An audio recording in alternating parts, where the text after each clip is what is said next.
കുറുകി വരുന്നുണ്ട്. ഈ സമയം നമുക്ക് കുറച്ച് കരിയാപ്പിലയും കൂടെ ചേർക്കാം. Hello hi. അപ്പോൾ ഇന്ന് കൊഞ്ച് തീയലുമായിട്ടാണ് വരുന്നത്. അപ്പോൾ തേങ്ങ വറുത്തരച്ച് കൊഞ്ച് തീയൽ വെക്കുന്നത്. അപ്പോൾ ഇനി നമുക്ക് റെഡിയാക്കാം. അപ്പോൾ നമ്മുടെ കൊഞ്ച് നല്ല കൊഞ്ചാണ്, നല്ല ഇച്ചിരി അത്യാവശ്യം വലിപ്പമുണ്ട്. ഇതിനി ഞാൻ ക്ലീൻ ചെയ്യണം. അതുകൊണ്ട് ഇതിനകത്തൊരു നാരുണ്ട്, അതെടുത്ത് കളയണം.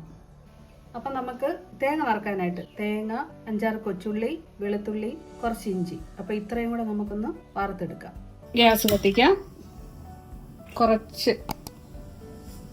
കുറച്ച് വെളിച്ചെണ്ണ ഒഴിക്കാം. തേങ്ങ ഇടാം. നമ്മുടെ കുഞ്ഞുള്ളി എല്ലാം നമുക്ക് ചേർക്കാം.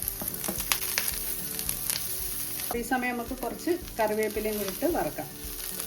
ഇതിന് നല്ലപോലെ തീയലിന് പരുവത്തിൽ നമുക്ക് വറുത്തെടുക്കണം.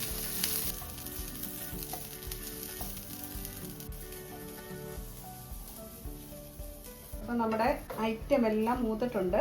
കണ്ടോ? ഇനി ഇത് ഒന്നുകൂടി ഈ പാത്രത്തിൽ ഇരുന്നങ്ങ് പാകമായിക്കോളും. നമുക്കിതിനകത്ത് പൊടി ഐറ്റംസ് ഒക്കെ ചേർക്കാം. തീ ഓഫ് ചെയ്യാം. മുളക് പൊടി, മല്ലിപ്പൊടി ഇട്ടു, ഈ മഞ്ഞൾ പൊടി. ഇനി ഇതിൻ്റെ പച്ചമണം മാറുന്നോടം വരെ നമുക്കൊന്ന് ഈ ചൂടത്തൊന്ന് വറുത്തെടുക്കാം.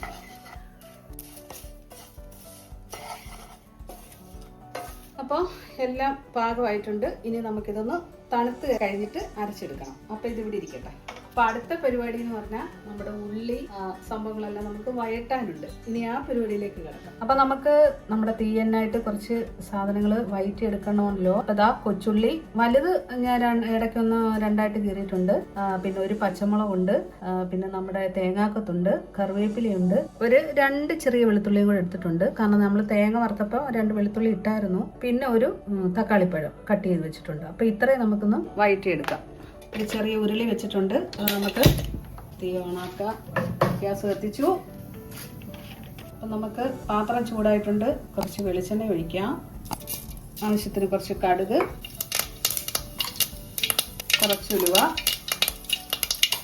നമ്മുടെ ഉള്ളി ഇടാം.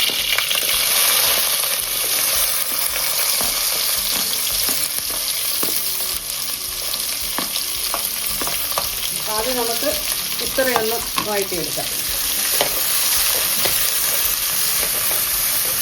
ഉപ്പിടാം.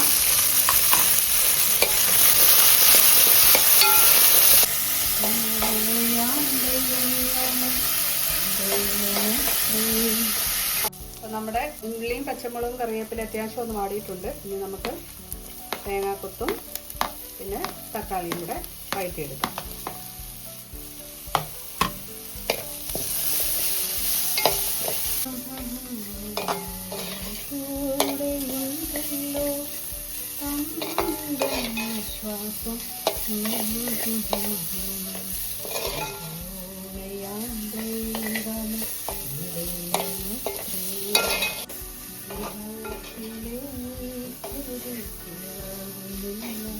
അപ്പോൾ ഇനി ഒരു ശകല മഞ്ഞൾപ്പൊടിയും കൂടെ ഇതിനകത്ത് ഒന്ന് ചേർക്കാം. എന്നിട്ട് നന്നായിട്ടൊന്ന് വഴറ്റിയെടുക്കാം. അപ്പോൾ അതാണ്ട് നമ്മൾ 1/2 കിലോ കൊഞ്ച് എല്ലാം ക്ലീൻ ചെയ്ത് അതിൻ്റെ അകത്ത് ഒരു നാരൊക്കെ ഉണ്ടല്ലോ അതെല്ലാം മാറ്റി ക്ലീൻ ചെയ്ത് കഴുകി വൃത്തിയാക്കി വെച്ചിട്ടുണ്ട്.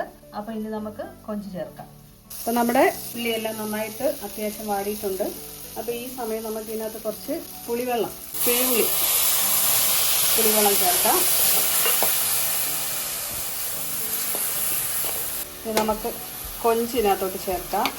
നന്നായിട്ടൊന്ന് ഒന്നുകൂടെ ഒന്ന് വഴറ്റിയെടുക്കാം ഈ കൊഞ്ച്.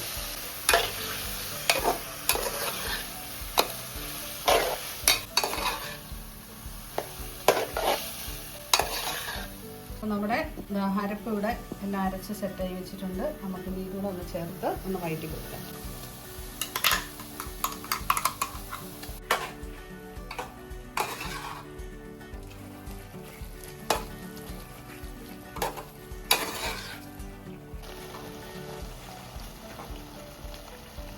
ഇവിടെ കൊഞ്ച് വേവാനുള്ള വെള്ളം ചേർക്കണം. മിക്സിയുടെ ജാറ് കഴുകി അതിന് ആവശ്യത്തിനുള്ള വെള്ളം ഒഴിക്കുക. ഇനി നമുക്ക് ഈ അരപ്പിൽ വെന്ത് പാകമായി വരണം. കുറച്ച് വെള്ളം, ഇനി ആവശ്യത്തിന് ഉപ്പ്. അപ്പോൾ കുറച്ച് ഉപ്പ് ഈ സമയം ചേർക്കുന്നു. അപ്പോൾ ഇനി ഇത് ഈ അരപ്പിൽ കിടന്ന് നമ്മുടെ കൊഞ്ചും ഉള്ളിയും എല്ലാം കൂടെ വെന്ത് നമ്മുടെ തീയലായിട്ട് വരട്ടെ. അപ്പോൾ കാണാം. ഇടയ്ക്ക് നമ്മളൊന്ന് തുറന്ന് നോക്കി, ഇനിയിപ്പോൾ നമ്മൾ അടച്ചു വെച്ച് വേവിക്കാൻ പോവുകയാണ്. ഇടയ്ക്ക് നമ്മളൊന്ന് തുറന്ന് നോക്കി ഇളക്കി കൊടുക്കണം. അപ്പോൾ ഇനി ഇത് പാകമായിട്ട് നമുക്ക് കാണാം. അപ്പോൾ ഇനി നമുക്കിത് അടച്ചു വെച്ച് വേവിച്ചെടുക്കാം. പിന്നെ ഇടയ്ക്കിടയ്ക്ക് ഒന്ന് തുറന്ന് നോക്കി ഇളക്കി കൊടുക്കണം. തീ ഓഫ് ചെയ്യുക. അപ്പോൾ നമ്മുടെ കറി എന്തോ നോക്കാം. കുറുകി വരുന്നുണ്ട്. ഈ സമയം നമുക്ക് കുറച്ച് കരിവേപ്പില കൂടി ചേർക്കാം.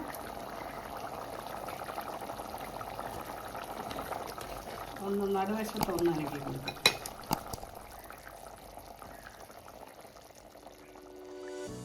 അപ്പോൾ അതുകൊണ്ട് നമ്മുടെ കറി എല്ലാം കറക്റ്റായിട്ടുണ്ട്.